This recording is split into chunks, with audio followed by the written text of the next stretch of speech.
setelah lulus kan harus bekerja, setelah bekerja harus menghidupi keluarga, mengasuh anak-anak kita, membangun. Kita juga begitu, kita ujian ya kita harus menghadapi ujian itu, kita harus belajar, kita harus maju di tengah dosen dan sebagainya. Kita bekerja juga kita harus berjerih lelah, berkeringat. Tapi Tuhanlah penentu kemenangan. Tidak takut, tidak kemerungsung. Karena kita tenang, kita menghadapi soal ujian misalnya, kita juga jadi lebih tenang.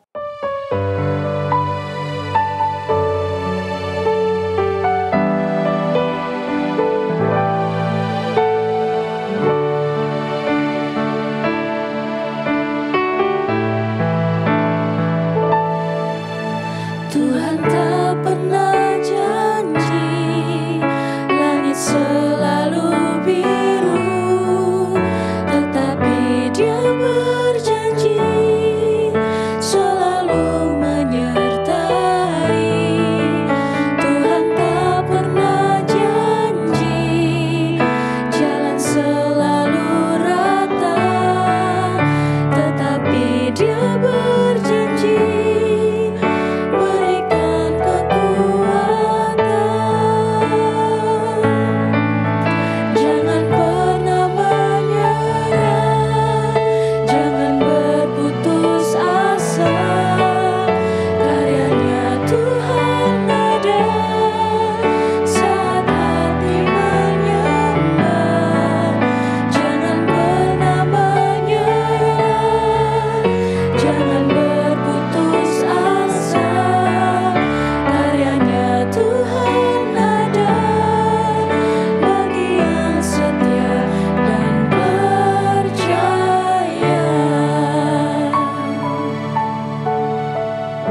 Sahabat Morning Grace yang dikasihi Tuhan, hari ini kita kembali diingatkan bahwa karya Tuhan selalu nyata dan ada untuk kita semua. Karena kita terus kuat, karena itu terus kuat dan terus maju dalam segala perkara.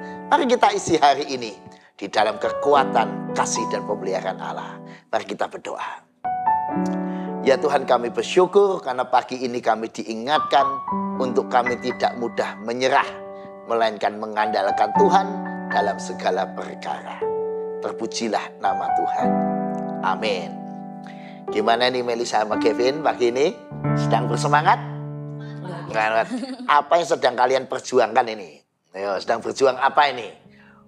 Mungkin ada sesuatu, Pak, saya minggu-minggu ini, bulan-bulan ini atau tahun-tahun ini sedang memperjuangkan sesuatu. Kalau boleh tahu sedang memperjuangkan apa nih?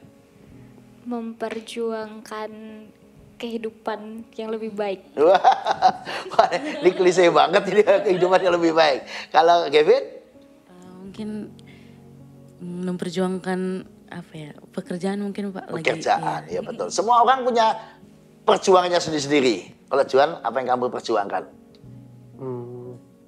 Hidup sehat, Pak. Hidup sehat, ya. Baik. Nah, Bapak Ibu saudara sekalian pasti juga ada yang sedang diperjuangkan. Dan tentu saja untuk memperjuangkan sesuatu kita harus tahu medan pertempurannya, medan perjuangannya. Dan kalau kita bicara soal perang nih ya, Melisa dan Kevin, kalau kita bicara perang pasti banyak faktor yang menentukan perang itu berhasil atau menang. Nah, kalau beritahu apa? Menurut kalian faktor apa yang bisa membuat sebuah peperangan menang? Apa misalnya? Kerjasama. Kerjasama. Yang lain? Usaha dan keberuntungan. Usaha dan keberuntungan, ya baik. Mungkin juga faktor teknik ya, teknik. Misalnya kualitas prajuritnya kan, skillnya, dan juga mungkin peralatannya, sarana prasarananya. Kalau dia nggak didukung sarana prasarana yang cukup ya nggak bisa. Keahlian, tapi juga ada masalah non teknis.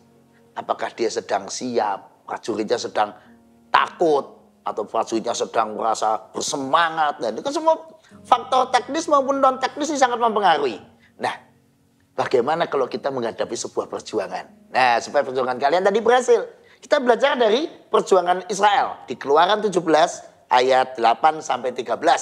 Mari sahabat Morning Grace, kita akan melihat bagaimana cara kita memenangkan perjuangan. Keluaran 17 ayat 8 sampai 13. Mari Kak Melisa dibantu dengan Kak Kevin. Pembacaan Alkitab dari Keluaran pasal 17 ayat 8 sampai 13 dengan perikop kemenangan orang Israel melawan orang Amalek.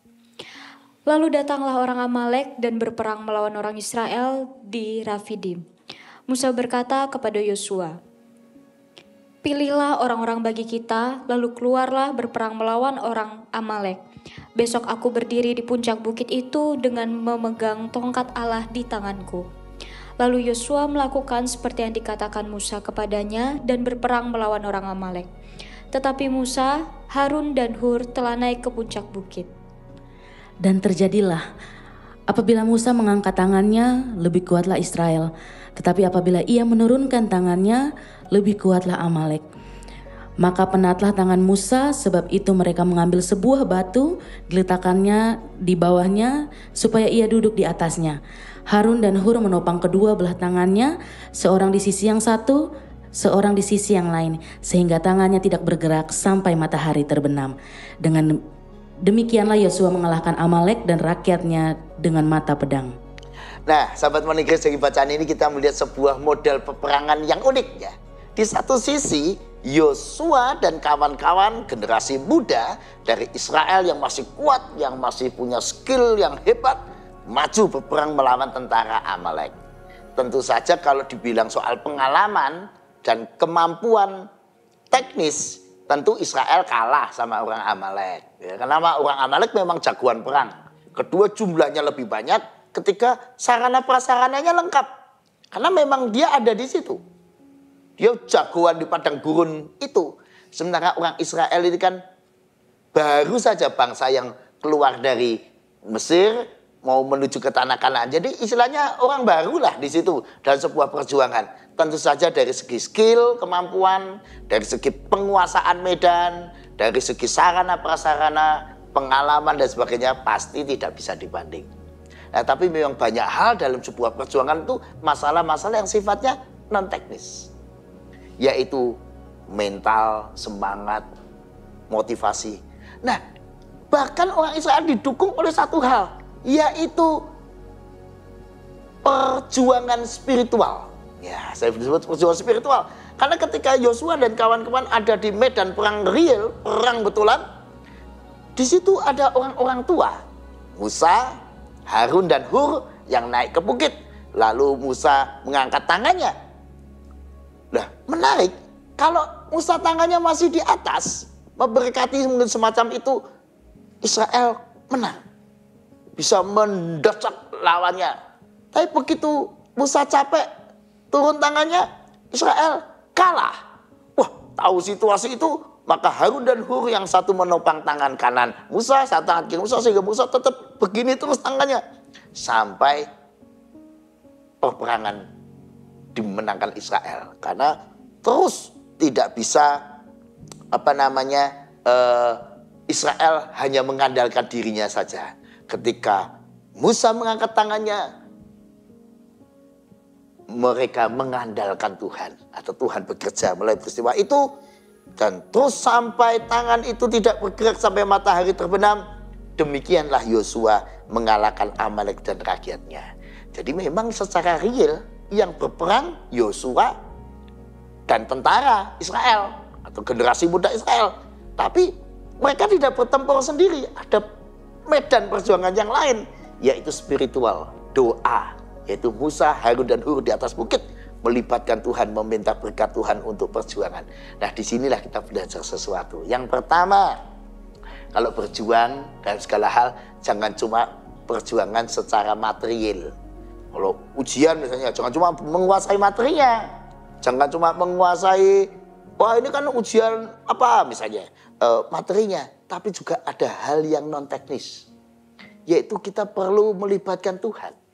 Perjuangan spiritual.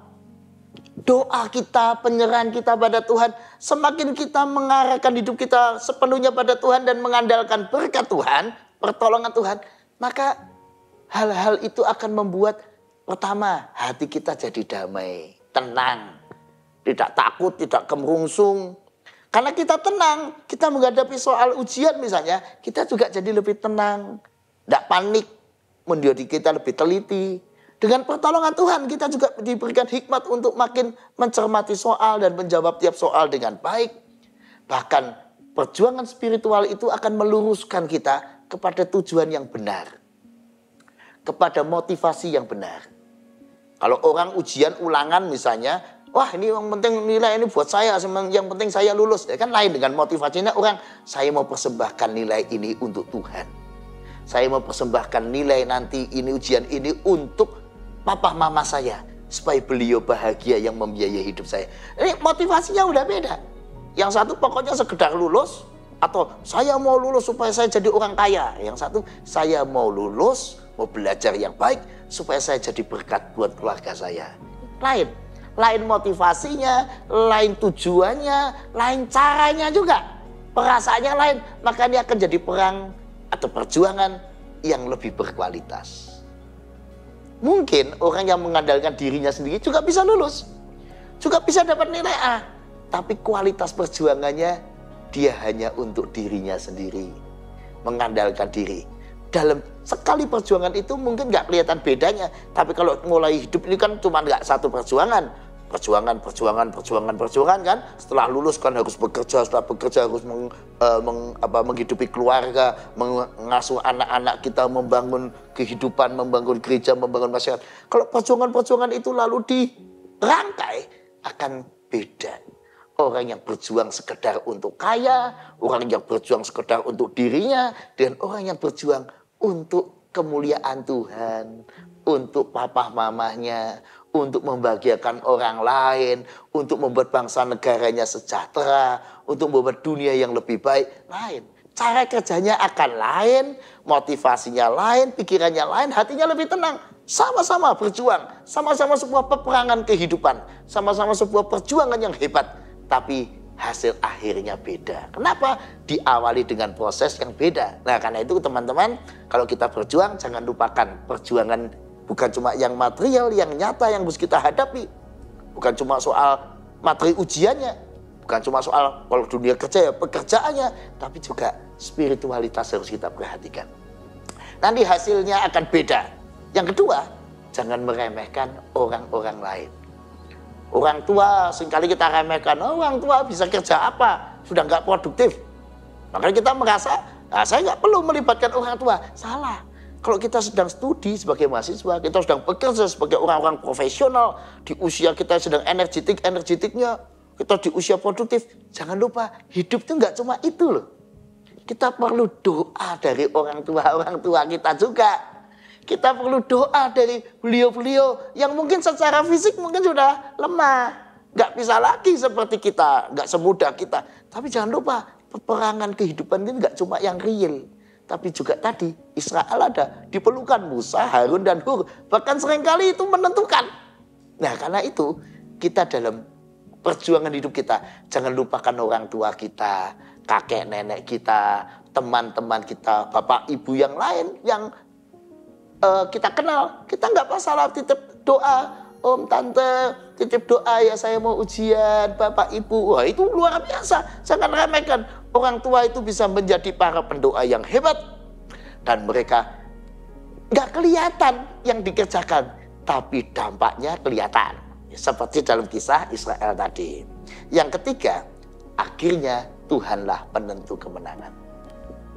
Memang Yosua harus berperang. Memang prajurit Israel harus berperang. Kita juga begitu, kita ujian ya kita harus menghadapi ujian itu, kita harus belajar, kita harus maju di tengah dosen dan sebagainya. Kita bekerja juga kita harus berjerih lelah, berkeringat. Tapi Tuhanlah penentu kemenangan. Tuhanlah penentu segala hal. Karena itu mari kita semua, ya Melisa, Kevin, Juan, kalau kita berjuang, jangan lupakan Tuhan yang menentukan kemenangan. Karena itu jangan pernah melepaskan diri kita dari mengandalkan Tuhan. Memang Tuhan tidak pernah janji langit selalu biru, tidak pernah janji jalan selalu rata, tetapi Tuhan selalu berjanji akan ada pada waktu kita berjuang, akan selalu menemani orang yang hatinya menyembah, melibatkan Dia. Karena itu jangan pernah menyerah. Walaupun misalnya ini nanti sebentar lagi kan Kak Kevin dalam dunia pekerjaan, wah kerjaan saya kok banyak ya, target saya kok banyak ya, persoalan saya kok banyak. Jangan takut, jangan pernah menyerah. Tuhan yang menentukan kemenangan, Tuhan yang menentukan hasil akhirnya. Nah pada waktu kita berjuang, jangan lupa ada peperangan lain yang perlu kita menangkan. Doa, mendekatkan diri kita pada Tuhan, biarlah Tuhan yang bekerja, biarlah berkat Tuhan yang hadir. Nah, itu kita yang melakukan segala hal, sekali lagi, hiduplah seperti yang Tuhan inginkan. Dengan tujuan yang baik, dengan motivasi yang benar, dengan cara yang penuh kasih, dengan cara yang benar. Mari kita jadikan motivasi yang terbaik.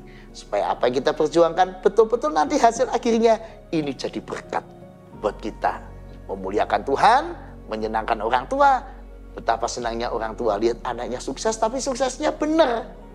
Suksesnya betul-betul uangnya halal, kekayaannya, dan anaknya jadi pelajaran buat orang lain.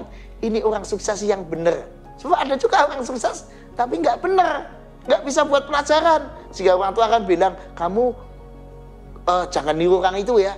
Dia kaya, tapi sifatnya, wataknya, caranya mencapai kekayaan bukan contoh yang baik. Wah, itu menurut saya memalukan.